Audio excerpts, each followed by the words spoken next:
Hey guys, Kevin Downey from Kevin M. Downey. Thanks so much for taking the time. Really appreciate it. This video, I want to talk about more B2B sales right now. How do you get it? How do you go out and get more customers immediately? I want to walk through kind of some philosophical stuff and different media and different ways if you're a B2B organization, things you should be thinking about in terms of how do you go out and find more customers, right? Whether you're small, whether you're big, you have salespeople, you don't have salespeople. Obviously, it's industry dependent, all kinds of different things. So let's talk about all of that in this. And we're going to really focus on this Ultimate Sales and Business Development Guide for B2B owners. It's part of my agency's knowledge base. You have access to this. I think it's linked from our website.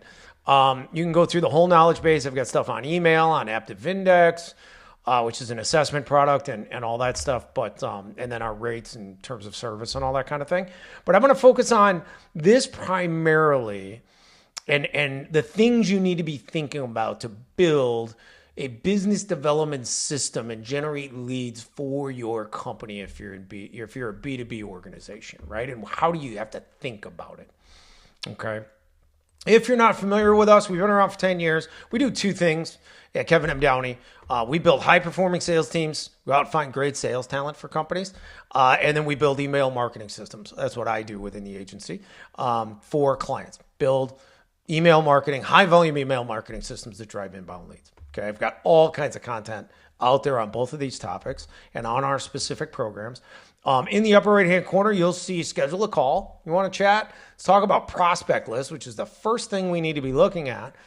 And that is where we can jump on a call and we'll build a prospect list. Doesn't cost you anything. Let's take a look at what your target audience looks like on Apollo, all right? Programs are right here.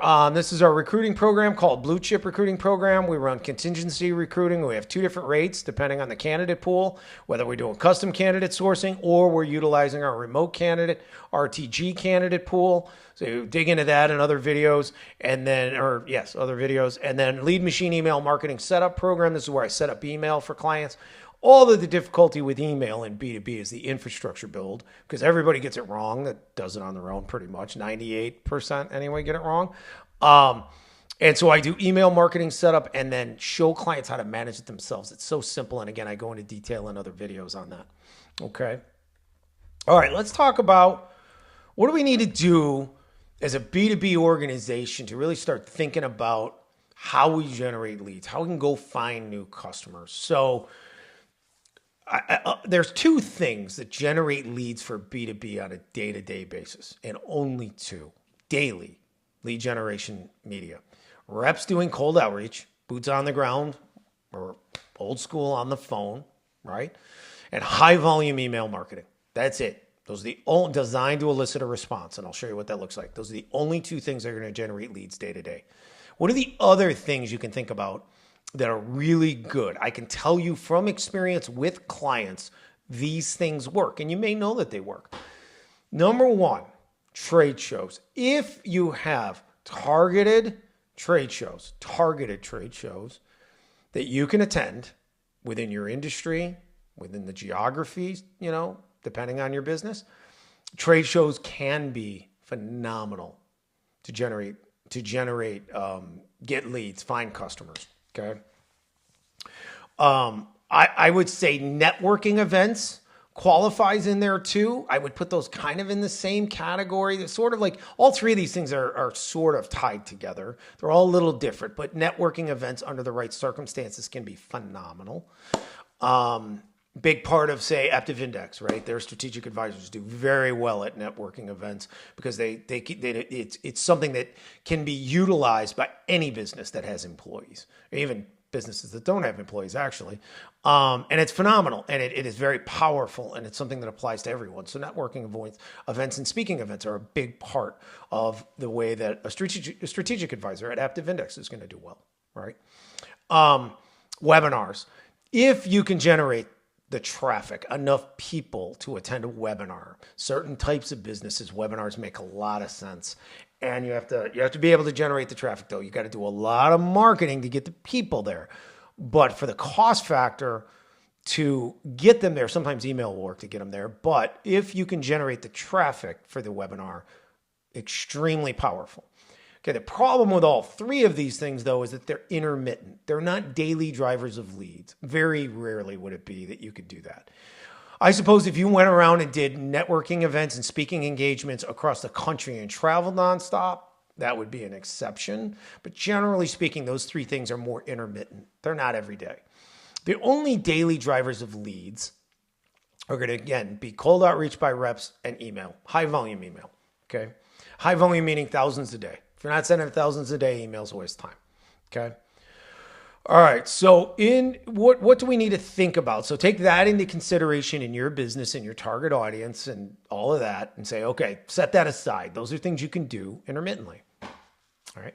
Speaking engagements, networking events, trade shows, webinars, all that stuff is great. Okay. But now we got the other two things. How are we going to drive leads on a daily basis with the other two things? Well, the first step to build that system, what we call a business development system in a B2B company, is look at prospect list size, because that really dictates whether high volume emails can be part of our mix, right? So let's take a look at Apollo, and let's take a look at a list where email doesn't apply, right? If we had just this as our target audience, email doesn't come into play. Too narrow of an audience, right? If we're going to do high volume email, we need tens of thousands of people to go after, preferably over 100,000. Okay. This is let's say a print company, right? They want to go after tree services, and that's pretty much all they work with is tree services. They really don't, but let's just say they did. Okay. We utilize Apollo. We build it with keywords and industry exclusion more than anything. And we use tree service and tree services as keywords. We don't care what size they are for the most part. Okay. They're generally smaller, right? Look, 1 to 10 employees, 11 to 20 is almost all the list. And we're going to go after owners because it's small business. So we want to include employees, but we're going to go after the owner titles.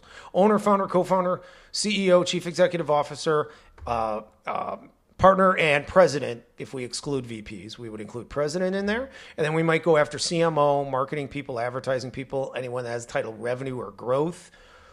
Not going to be very many in this audience, but let's say there were. Right? That's our list. Well, we only got like 1,500, 1,600 people to go after. That's a rep thing. We got a targeted list that's 10,000 or less, 20,000 or less. It's not a high volume email thing. It's a rep thing. Okay. So building your prospect list is the starting point of building your business development system, right? Because in this case, in a lot of cases in business, if you target locally, very rarely is high volume email going to be part of what you do. Like there's some general things, promotional products, corporate gift, printing. I'm trying to think of some other things. Obviously digital marketing, janitorial services. We're doing outreach geographically, but we're hitting everybody. Right? High volume email can work there, but generally speaking, high volume email is really focused on when you have nationwide targeting or regional targeting, because your list can be big enough typically, but not always, that high volume email is going to work. It's going to make sense, be part of your mix. Okay. Most companies that I deal with, it's a combination, almost always rep or reps doing cold outreach is part of it, whether sales or business development reps, combined with high volume email if they have enough audience to go after. Okay. So let's look at an audience where we're going to do both. All right. Let's say we're going to hit all owners of businesses that are funded from 1 to 5,000 employees, right? The start of enterprise, the upper end of mid-market. Okay. So now we're not worried about industry. We're not really worried about industry, right? We've got all this funding targeting that we're going to do. We've got the owner titles, and we go from 1 to 5,000 employees. We got 94,000, 93,000 and whatever people to go after. High volume email is going to be part of the mix.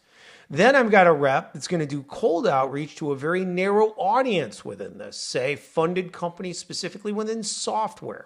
High dollar software of some kind. And we're going to keyword that to target that audience. Might be 3 or 4, 5,000 people to go after there. Great. I'm going to put a rep on that target audience. I'm also going to run high volume email to drive inbound leads for that rep to accentuate what they're doing, make them better, right? Exponentially grow the number of leads and ultimately appointments and customers I am getting from that one rep. because email doesn't really cost anything. So I want to drive inbound leads with email for that rep to reach out to and follow up with, but I'm also going to give them a targeted narrow list to cold outreach to, okay? We're going to run both, all right? Now, where is there a situation where we have a rep not doing any cold outreach and rep just situations where we're just going to use, say, cold email?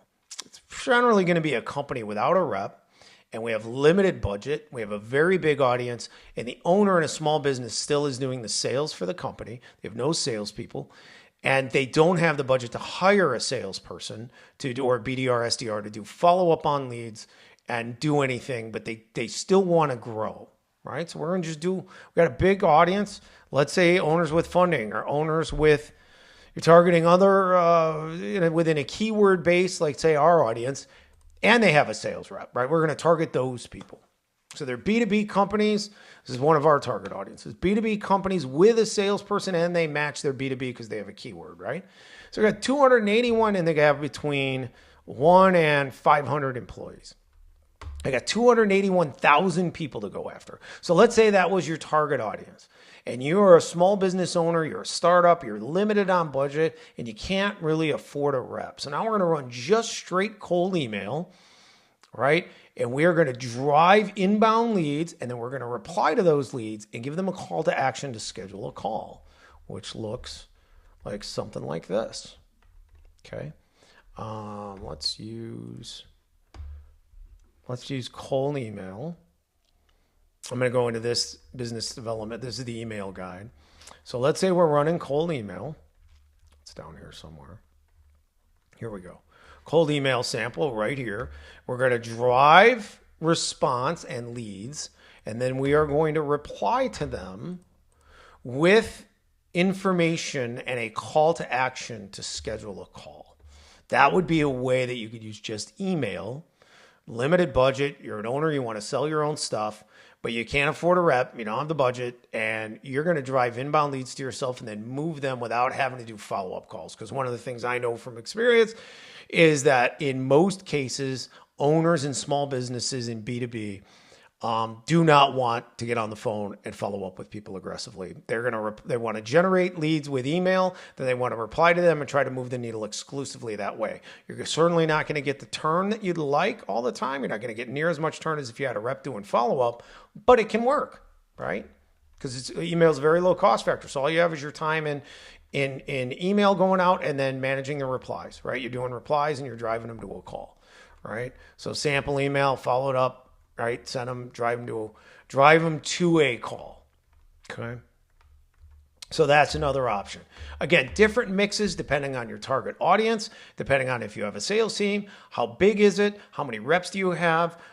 What's their time look like? What's your target audience look like? There's so many things to think about when we are building business development systems for B2B companies. But again, generally speaking, if you have a big list, email is almost always going to be in the mix. Again, high volume email, and I talk about that infrastructure in other videos, right? And how we do that, how you're going to set that up, right? That's part of it. And then you have a rep probably doing dedicated cold outreach as well as dealing with the inbound leads from those emails, right? If you have really, really tiny lists, right? Cold email is not a part of the structure. Now it's all a rep thing. It can be BDRs. It can be salespeople doing manual outreach, right? And that's all you have going on. And that's because you just don't have a big enough audience for cold email to really make sense, okay? So that's how you have to think about building a business development system in your for any B2B company, types of things you want to look at. If you want to sit down and look at prospect lists, say with me, doesn't cost you anything. Website is kevinmdowney.com. Schedule a call, upper right-hand corner of the website. Schedule a call. Let's jump on a screen share. We're going to look at Apollo and we're going to build a prospect list in real time while I have you on a call. We're going to look at it and say, okay, do we have, and I know once you tell me your target audience, I know how many there are because I built about 1,000 lists for clients over the last decade. We're then going to know if we have the audience where email is going to be part of your structure, high volume email, and if it is or if it is not, and then what does everything else look like in your company and how are we going to build that system? Okay. So hopefully jump on there, schedule a call. Let's talk about it. Either way, best of luck. in business in 26. Thanks so much for taking the time, and we'll talk to you soon. Thanks.